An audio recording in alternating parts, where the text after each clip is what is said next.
Kinematics is a branch of mechanics which deals with equations that describes the motion of an object without external forces. Now we need to familiarize ourselves with these equations.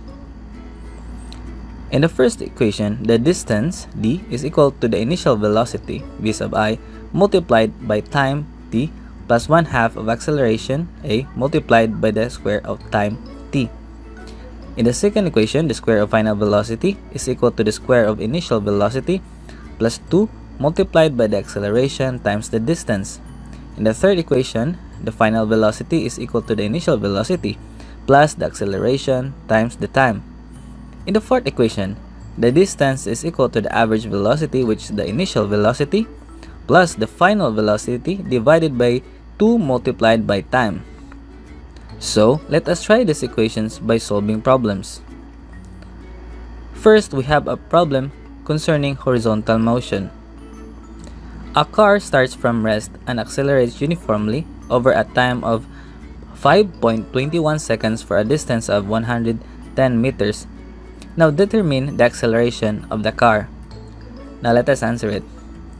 We are given the initial velocity, which is 0 meters per second because it starts from rest.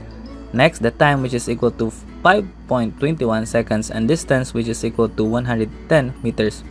We are asked for the acceleration of the car. So we need to find a formula that has initial velocity, distance, time, and acceleration. The formula that suits for this problem is equation 1.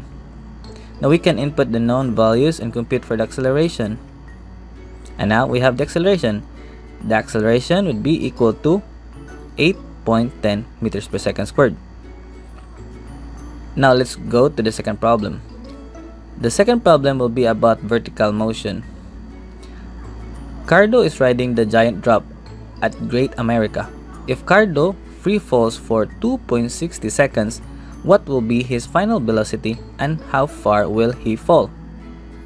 We are given the initial velocity, which is 0 meters per second because Cardo experienced free fall motion. Next, the time taken is equal to 2.60 seconds and the acceleration, which is due to gravity, is 9.8 meters per second squared. Lastly, we are asked for his final velocity and the distance of his fall. First, we need to solve for the final velocity. We need to have a formula which has initial velocity, acceleration, and time, and final velocity. We can say that equation 3 suits our needs for us to solve the final velocity. We then input the known values and solve for the final velocity. So the final velocity is equal to 25.48 meters per second.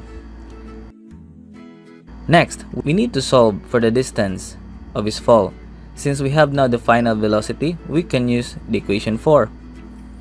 We then input the known values and solve for the distance. So the distance of Cardo's fall is 33.12 meters. Even if we use equation 3, we will arrive at the same answer.